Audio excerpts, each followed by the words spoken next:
तो dear student, question number 8 हमारे पास है। Ubaid is telling a parallelogram shape halfway diagonal 5 metre and 2 metre. तो एक पैरेललोग्राम की डायगोनल गिवन है 5 मीटर और 2 मीटर। कहते हैं one side is 1 metre longer than. तो मतलब एक साइड जो है वो दूसरे से 1 मीटर ज़्यादा लॉन्गर है, लेकिन ये तो नहीं पता कि वो साइड कितने मीटर है। तो साइड के बारे में सिर्फ ये इन्फॉर्मेशन गिवन है कि one side is 1 metre longer than other. आप फाइंड करें what are the length of the other side या what are the length of both the side. तो जो पैरेललोग्राम है उसकी बोथ साइड की लेंथ जो है वो फाइंड आउट करनी है। तो आइए चलते हैं इसकी सॉल्यूशन की तरफ। तो स्टूडेंट, ये एक पैरेललोग्राम हो गया और इसकी डायगोनल की जो लेंथ है वो गिवन है। जो एक डायगोनल है उसकी लेंथ गिवन है 5 मीटर, जो दूसरी डायगोनल है उसकी लेंथ गिवन है 2 मीटर। तो इस वाले को हम 2 मीटर कंसीडर कर लेते हैं। कहते हैं ये जो एक साइड है, साइड के बारे में कोई इन्फॉर्मेशन नहीं है, लेकिन अगर हम इस साइड को लेट कर लेते हैं कि ये साइड x है, तो फिर ये वाला जो साइड होगा वो x+1 होगा। ये क्योंकि ये उससे लॉन्गर देन 1 मीटर, क्योंकि ये उससे 1 मीटर जो है लॉन्गर होगा। ये x है तो ये x+1 होगा। इसी तरह अगर ये a है तो ये a+1 होगा। तो इस साइड को हमने लेट x कंसीडर कर लिया, तो ये जो है ये x+1 होगा। तो अब आइए इसके सॉल्यूशन की तरफ चलते हैं। तो हमें पता है कि साइड और डायगोनल के बीच में जो रिलेशन है वो है d1² plus d2² is equal to 2n2a² plus b²। तो इसमें वैल्यू पुट कर लेते हैं। d1 की जगह आ जाएगा 2², d2 की जगह आ जाएगा 5² is equal to 2n2। a की जगह तो सीधा आ जाएगा x² और b की जगह हमारे पास ये वाला साइड आ जाएगा x+1²। ये बन जाएगा 2² 4 होता है, 5² 25 होता है, is equal to 2n2x² plus x+1²। ये बन जाएगा 29 इज इक्वल टू, इसको अगर हम देख लें तो अब ये हमारे पास डायरेक्ट यहाँ से सिंप्लीफाई नहीं होगा। सबसे पहले हम इसको सॉल्व करेंगे। 2n2x² जो है इसको ऐसे ही लिख लेते हैं। इसमें फार्मूला को लेगा a+b² तो a² प्लस b² का मतलब 1² प्लस 2, a की जगह आ जाएगा x और b की जगह आ जाएगा 1। तो यहाँ पर एक कंप्लीट फार्मूला हमने खोल दिया a+b² वाला। तो 29 इज इक्वल टू 2n2, इसको ज़रा 8 सब्ट्रैक्ट कर लेते हैं। x² प्लस x², ये बन जाएगा 2x² प्लस 1² तो 1 ही आ जाएगा और प्लस 2x आ जाएगा। अब ये 2 मल्टीप्लाई कर लेते हैं। 29 is equal to 4x² plus 2 plus 4x। अब अगर देखा जाए तो ये एक क्वाड्रेटिक इक्वेशन बन रही है। क्वाड्रेटिक इक्वेशन ऐसी इक्वेशन को बोलते हैं जिसमें वेरिएबल की जो हाईएस्ट पावर होती है वो 2 होती है। इस कांस्टेंट टर्म को उधर लेके चले जाएंगे, इधर हमारे पास बच जाएगा 0। 0 is equal to 4x² plus 2 minus 29 minus 4x। ये 29 जब इधर आ जाएगा तो ये बन जाएगा -29। तो ये हमारे पास बच जाएगा 4x²। इसको अगर हम सब्ट्रैक्ट करें तो ये बन जाएगा -27 और ये प्लस 4x था, plus 4x is equal to 0। तो अब हमारे पास इसको थोड़ा सा अरेंज करके लिख देते हैं। 4x² plus 4x minus 27 is equal to 0। तो ये एक क्वाड्रेटिक इक्वेशन है। और जब भी हमारे पास एक क्वाड्रेटिक इक्वेशन दी जाए तो इसको सॉल्व करने के लिए हम यूज़ करते हैं क्वाड्रेटिक फार्मूला। अब क्वाड्रेटिक फार्मूले से पहले हम यहाँ पर कुछ चीज़ें लिखते हैं।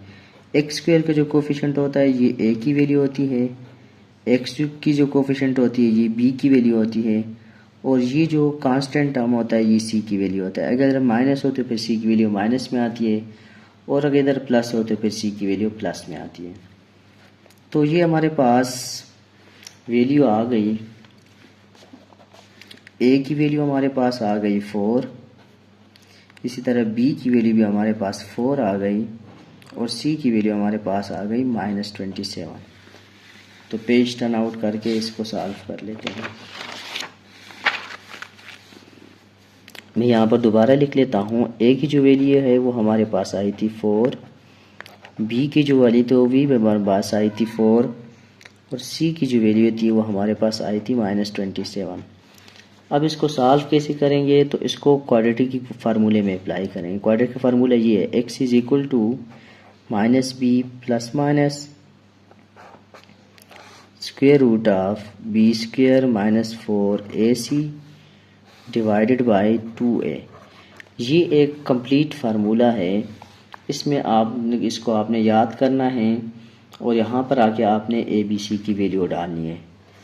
x is equal to minus b, minus अपनी जगह पर आ गया, b की जगह आ जाएगा 4, ये प्लस माइनस वैसे ही आ गया, ये भी वैसे ही आ गया। b स्क्वायर, तो b की वैल्यू 4 है तो 4 स्क्वायर हो जाएगा, माइनस जो हमारे पास 4 है ये वैसे ही आ जाएगा, a की जगह 4 लग जाएगा और c की जगह लग जाएगा -27। इसी तरह डिनोमिनेटर में देख ले तो 2a, 2 और a की जगह आ जाएगा 4। अब मैंने जस्ट वैल्यू पुट कर लिया, एक दफ़ा दोबारा देगी, b की जगह 4 प्लस माइनस बी स्क्वायर तो 4 स्क्वायर -4, ये फार्मूले वाला 4 आ गया, a की जगह 4 और c की जगह -27। अब इसको सिंप्लीफाई कर लेते, ये बन जाएगा -4 plus minus square root of 4 4 are 16, ये 16 बन जाएगा और ये माइनस माइनस मल्टीप्लाई होके प्लस बन जाएंगे। पीछे ये तीन चीज़ें मल्टीप्लाई होंगी, 4 4 आर 16 सॉरी, और 16 27 आर, ये बन जाता है 432। आप इसको कैलकुलेटर से कैलकुलेट करें, डिवाइडेड बाय ये बन जाएगा 8। तो नेक्स्ट स्टेप में हम लिख लेते हैं x is equal to -4 plus minus, इसको अगर हम ऐड करें तो ये बन जाता है 448 डिवाइडेड बाई 8।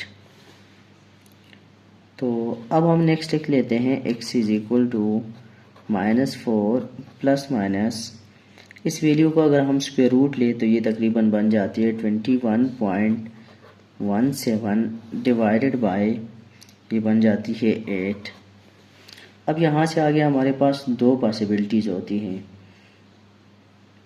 कि एक पॉसिबिलिटी तो ये है कि इस वैल्यू को हम लिखें -4 प्लस 21 प्लस 1.17 डिवाइडेड बाई 8, और एक पॉसिबिलिटी ये होती है हमने इसको एक दफ़ा प्लस में लिखा और एक दफ़ा माइनस में कि -4 -21.17 डिवाइडेड बाई 8। ये दो पॉसिबिलिटी बन गई, एक दफ़ा इसको आप प्लस में लिखें और एक दफ़ा इसको आप माइनस में लिखें। अब जब इसको प्लस में लिख लिया तो इसको अगर सॉल्व कर लेते हैं तो ये वैल्यू सब्ट्रैक्ट होके और फिर 2 से डिवाइड होने के बाद डायरेक्ट बन जाती है 2.14। इसी तरह ये वैल्यू अगर आप सब्ट्रैक्ट करके डिवाइड कर लेते हैं तो ये बन जाती है -3.15, मतलब -4 -21 तो ये बन जाएगा 25.17। इसी तरह अगर इसको करें तो ये निकाल ले, इसमें से 4 निकाले तो 17.17 बाई 8। तो अब हमारे पास एक वैल्यू पॉजिटिव आई है और ये जो वैल्यू है वो नेगेटिव आई है, क्योंकि ये माइनस का साइन आएगा। हम ओनली कंसिडर करेंगे हमारे पास जो a की वैल्यू होगी वो आ जाएगी 2.14,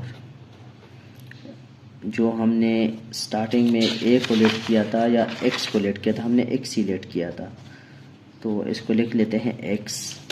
तो जो x की वैल्यू हमारे पास आ जाएगी वो आ जाएगी 2.14। ये नेगेटिव वैल्यू हम एक्सक्लूड कर लेंगे, उसकी वजह ये है कि ये हमारे पास साइड लेंथ है और साइड लेंथ हमारे पास कभी भी नेगेटिव नहीं होती। तो इसके साथ हमारा क्वेश्चन नंबर जो 8 है इसका सॉल्यूशन कंप्लीट हो गया। मज़ीद वीडियो के लिए आप हमारे चैनल को सब्सक्राइब करें, बेल आइकन का बटन ज़रूर दबाएं ताकि आने वाली कोई भी वीडियो आपसे मिस ना हो जाए।